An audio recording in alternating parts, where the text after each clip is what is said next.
भी वो लोग प्राइवेट स्कूल्स में जाते हैं।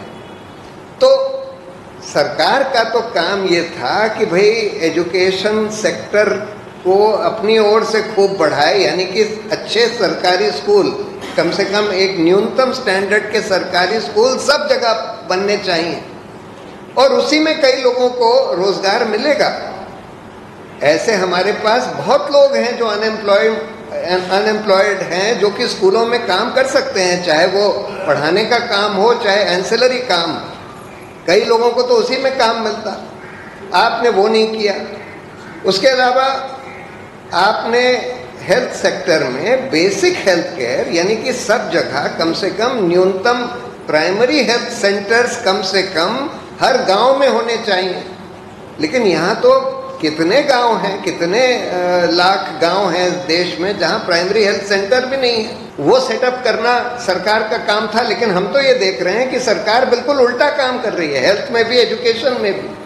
वो ये चाहती है कि हम अपना हाथ धो लें एजुकेशन सेक्टर से भी, हेल्थ सेक्टर से भी, और सब कुछ निजीकरण कर दिया जाए, निजी कंपनियों को दे दिया जाए।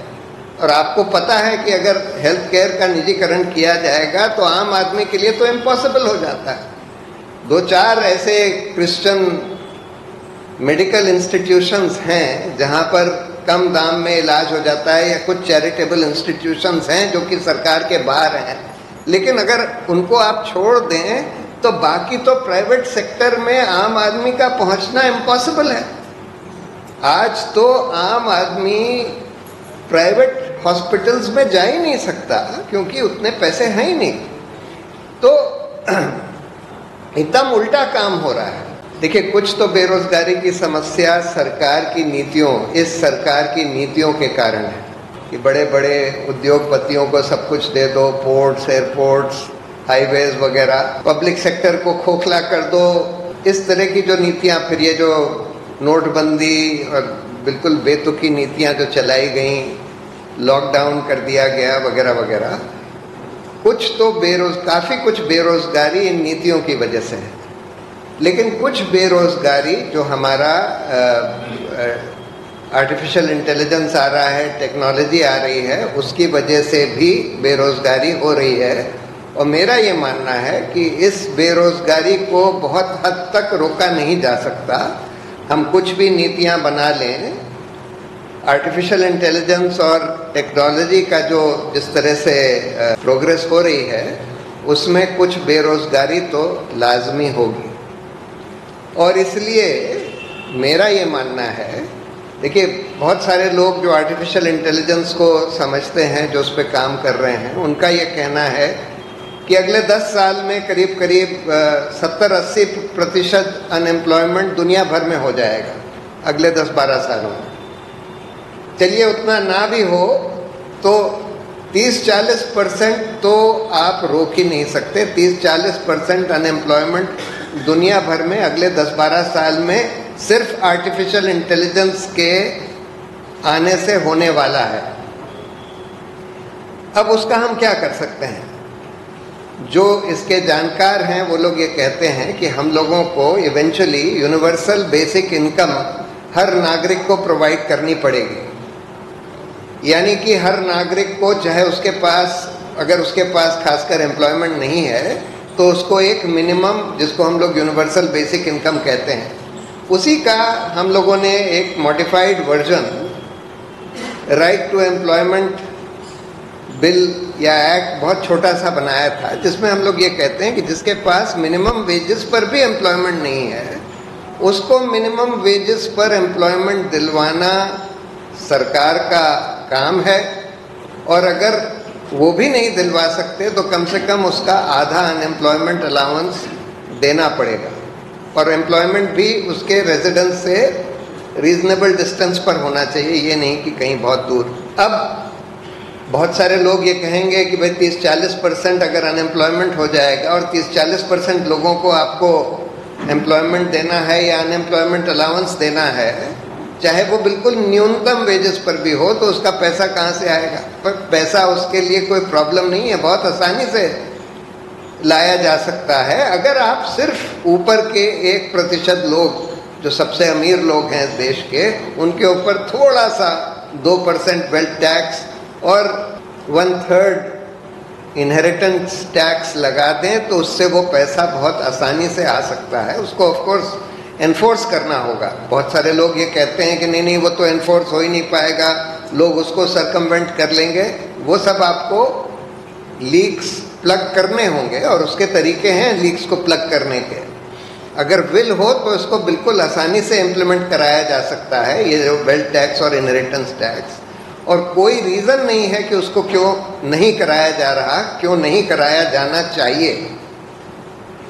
तो हम लोगों को मतलब आप ये तो मानकर चलिए कि हम चाहें या ना चाहें आगे चलकर ये राइट टू एम्प्लॉयमेंट एक्ट तो आना ही आना होगा। और जिन लोगों के पास रोजगार नहीं है और इनकी तादाद बढ़ती जाएगी, आज 20% हो सकती है, 15-20% जो भी होगी, लेकिन ये तादाद बहुत तेजी से बढ़ेगी और अगले 10 साल में कम से कम 40-50% होने वाली है। तो इसका कोई और विकल्प है ही नहीं, ये तो हमको कानून बनाना ही पड़ेगा। उसको चाहे हम यूनिवर्सल बेसिक इनकम कहें, चाहे अनएम्प्लॉयमेंट अलाउंस कहें, जो भी हम उसको नाम देना चाहें नाम दे दें, लेकिन बेसिक ये पॉलिसी तो लानी ही लानी पड़ेगी, इसका कोई विकल्प नहीं। नीतियाँ, और नीतियाँ क्या हैं कि पब्लिक सेक्टर को धीरे धीरे ख़त्म करते जाओ। वैसे तो हेल्थ केयर और बेसिक हेल्थ केयर और बेसिक एजुकेशन को तो हमारा फंडामेंटल राइट सुप्रीम कोर्ट ने भी माना है, इस पर कानून भी बने हुए हैं, खासकर एजुकेशन के ऊपर।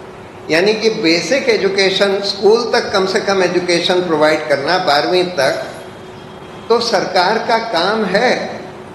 लेकिन हम ये देख रहे हैं कि वो भी सरकार नहीं कर रही, और कम से कम इस देश में 30-40% ऐसे लोग होंगे, बच्चे होंगे, जो कि सरकारी स्कूल में नहीं जा पाते, इसलिए क्योंकि वहाँ सरकारी स्कूल नहीं है, या फिर सरकारी स्कूल इतना खराब है कि वो उनके पास पैसा ना होने के बावजूद भी वो लोग प्राइवेट स्कूल्स में जाते हैं।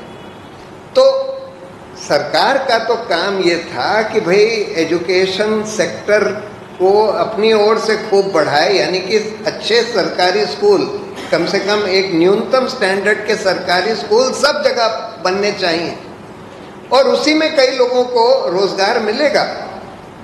ऐसे हमारे पास बहुत लोग हैं जो अनएम्प्लॉयड हैं, जो कि स्कूलों में काम कर सकते हैं, चाहे वो पढ़ाने का काम हो, चाहे एंसिलरी काम। कई लोगों को तो उसी में काम मिलता, आपने वो नहीं किया। उसके अलावा आपने हेल्थ सेक्टर में बेसिक हेल्थ केयर, यानी कि सब जगह कम से कम न्यूनतम प्राइमरी हेल्थ सेंटर्स कम से कम हर गांव में होने चाहिए। लेकिन यहाँ तो कितने गांव हैं, कितने लाख गांव हैं इस देश में जहां प्राइमरी हेल्थ सेंटर भी नहीं है। वो सेटअप करना सरकार का काम था, लेकिन हम तो ये देख रहे हैं कि सरकार बिल्कुल उल्टा काम कर रही है, हेल्थ में भी एजुकेशन में भी। वो ये चाहती है कि हम अपना हाथ धो लें एजुकेशन सेक्टर से भी, हेल्थ सेक्टर से भी, और सब कुछ निजीकरण कर दिया जाए, निजी कंपनियों को दे दिया जाए। और आपको पता है कि अगर हेल्थ केयर का निजीकरण किया जाएगा तो आम आदमी के लिए तो इम्पॉसिबल हो जाता है।